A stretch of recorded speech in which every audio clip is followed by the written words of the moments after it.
السادس. سباق رقم 30 جائزة مؤسسة الأهرام للحصان العربي، والجائزة 10,000 جنيه للجهاد العربية المصرية الأصيلة الرابحة سباقا واحدا. مسافة السباق 1000 متر. الجهاد المشتركة 5.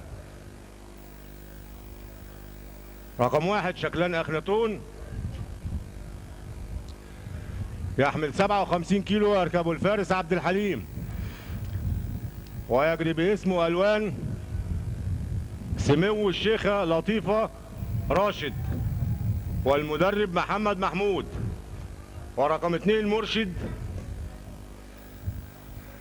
يحمل 57 كيلو، يركبه الفارس ممدوح.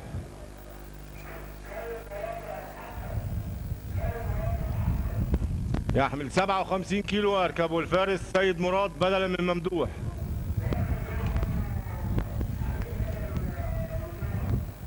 ويجري باسمه ألوان السيد الأستاذ أحمد عبد الله الفضل. ورقم 3 سيل يحمل 57 كيلو، يركبه الفارس رمضان ثابت، ويجري باسمه ألوان اسطبلات الأهرام، والمدرب فتحي. ورقم 4 مشارف أخناتون تحمل 55 كيلو ونص، ويركبها الفارس حسن، وتجري باسمه ألوان السيد الأستاذ مصطفى محمد عمر، والمدرب محمود المطلق. ورقم 5 عز سعفان يحمل 54 كيلو، يركبه الفارس رشيد. فاضل مشارف أخناتون وقربوا يستعدوا.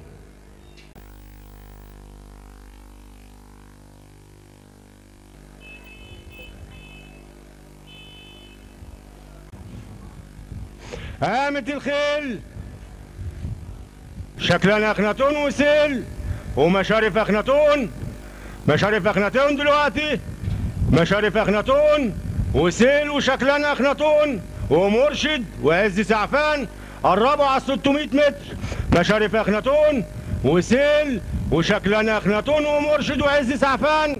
مشارف أخناتون وسيل وشكلان أخناتون وعز سعفان ومرشد عدوا 600 متر.